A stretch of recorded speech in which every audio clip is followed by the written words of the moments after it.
om nog wat te praten. Hi. Hi, how are you? Thank you. Yeah, I enjoyed that. Bit of a warm-up. It was great. Great Thank music. you. Is it very old guitar?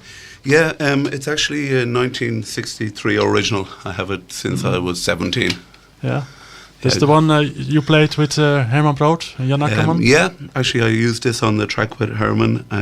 I used this live with Jan Akkerman and in Park Pop and all that, but I think on the track Mystica I was using a Guild.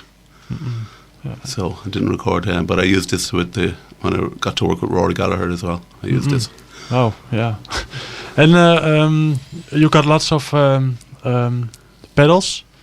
Yeah. Can you tell me something? It looks like I actually have a lot of pedals even at home and all that, but live I actually am using what you heard there now. I use no pedals at all except the overdrive natural from the amp and one overdrive pedal. I'm going in the front end of the amp, so I didn't use any modulation, no a bit of reverb, and that was it. No colour like chorus or flanger or nothing. So in fact it looks like there's more there than what I'm using, if you know what I mean. Yeah. Well, maybe we can hear some more later with pedals, and then I'll probably experiment a bit then. Yeah. Your first guitar, can you remember that? Yeah, that was the Guild actually. I was my very very first guitar was when I was basically about 7 years of age. It was a little nylon string that a neighbour had, and my mother bought it from my sister, who didn't take up guitar, and I loved it and started to dabble with it. And then later, and I was about 10, I got a steel string acoustic, and it wasn't until I was 14 I got my first electric, which I still have it actually. It's an old Guild Starfire. Okay. It's in Dublin, yeah. And is it also when you first performed, when you were that young? I did.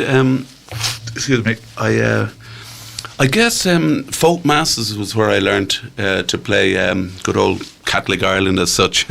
At the time we used to, they were kind of becoming a little bit more liberal, and we had what we called folk masses, where we were doing even like Cat Stevens songs and things like that. So I guess my first stage experience would have been in folk masses, and it was a pretty nerve-wracking. Sometimes there'd be like 1,000 people in some of the big churches, and you'd be playing away on a Sunday. I was only 14. And then later in the band I got my first gig when I was 15, playing covers and stuff like that. So there was a big music scene in Dublin. Yeah. A lot of musicians in Ireland, still is really. Yeah. Is it all folk or blues or? I was into everything for sure. Like obviously, I got the bitten by the blues once I started to hear that. I think I first heard the blues when I was 11 because I was playing folky stuff and all that, like Neil Young and Cat Stevens. Then actually I got into Slade, the band, and then I was my sister was watching a Rory Gallagher live in Europe on TV, and I watched it and I was blown away and got a little pickup from my acoustic, and that was after that I read an interview and I started to then research and Clapton and Hendrix and all this stuff, and I'm still researching, still learning from all the old stuff. And then came the time that you really met Rory Gallagher. Yeah, that was a very long story short. He was playing. I was dying to see him live because he became a hero at this stage. I was kind of jamming along with his albums and all that, and he came to do a festival. And now I knew a band who was actually on the bill. And I remember there was a little band from my sister's school were also on the bill, U2. I remember opening the festival. And but the long story short was that the bass player from the band that I knew, a friend of his had tickets for backstage, but his wife took ill. And he just spotted me at the side of the stage and he said, "Hey, you're a big Rory Gallagher fan, do you want a backstage pass?" And I nearly bit his arm off. I was only 16, 17. So I ran backstage, and at this time I think it's possible U2 were actually playing. And it was caravans, it was an outdoor event, so there was nobody there. There were all either people up on the stage watching from the side. So I was just, and the next thing the gates opened and a Mercedes came in. And I thought, okay, it's going to be Rory. Who gets out of the Mercedes but Phil Lynott? And I said, "Hey, Phil, how are you?" I wasn't expecting, because he jammed with him at that festival, and that was really cool because I'd already met him in Morocco that summer. and he was a neighbour, but I'd never seen him around. Went to North Africa and I met him, so that was fine. And then I hung around, I waited, and about maybe an hour later, the gates open and a Mercedes comes in, and then Rory gets out, and it was amazing. I went over and shook his hands and basically told him that he was my biggest influence, and blah blah blah. And it was later when I met him in California, we became friends. Or at least maybe 5 years later after that. Okay. And by the time you were also playing. I was already good. playing, yeah. He, at the time I met him when I was 17, I told him I want to buy an old Strat, and he said, well, listen, he wrote down a piece of paper. This was before the internet those days, our mobile phones, and he gave me a guy's name. He said he lives in Catford and he has a lovely 63 Strat. He said, it's there now. He said, try and get it. And his name was Phil Harris, and I believe he's actually is a big vintage dealer still in London. And I went over 2 weeks later. I was been saving the money all summer working, and I bought this. And when I went over, he had said to me that Rory had said that the young lad might be over, you know. So there was a great connection, and a very cute story. You want to hear it? Last year was the first time the neck came off, and we were in a shop in Frankfurt. It was a slightly warped, and a guy said, please, he said, let me take it off. It'll take me 5 minutes. I can straighten it. And I said, okay. And everybody came over, and I'd never seen it, but printed inside is the date and the day it was made. And they looked and said, yeah, it's a 63 for sure. I had no doubt it. But then I saw the date it was made, 2nd of March, and that's actually Rory's 15th birthday. Okay. So I thought it was a lucky omen.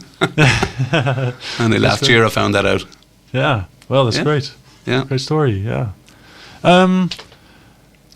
Before you're going to make some more noise. Yeah.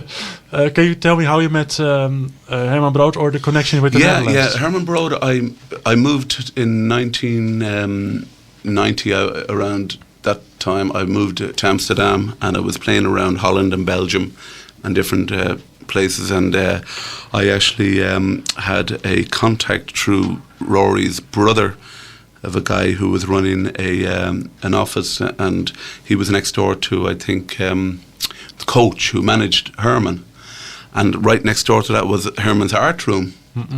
So I used to go in at the office there at the time, and then one time I met Herman, and we kind of basically became friends. He let me in and watch him. We'd listen to music together, and he knew I was a guitar player, and he knew Rory and all that. And I got on great with him, and I'd go, he'd say, where are you playing this weekend? And he'd know when I was going to Germany and all that. He'd know the towns and all. I found Herman very intelligent. I know he kind of played sometimes like he wasn't, but he was I think he read a lot. He knew a lot about a lot of things, knew about Ireland and all that. So he was actually quite an intelligent guy. Okay. And knew a lot about music too, you know, for like all rock and roll stuff. He knew it, and blues stuff and everything. So then I was recording, as it happens, in Amsterdam, and I said to him, is there any chance you can come down and play some piano? He said, yeah, sure, when, where? And he arrived, and we had a great night, you know. He jammed away on the piano. Yeah. Well, luckily he arrived. That's true. Okay.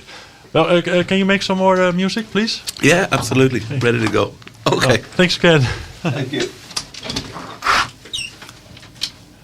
Eamonn McCormack, hier bij BaarnFM, Blues and Friends. Gaat weer naar zijn band toe. Nederlandse bassist, Nederlandse drummer. En we horen meer van hem. Eamonn McCormack uit Ierland.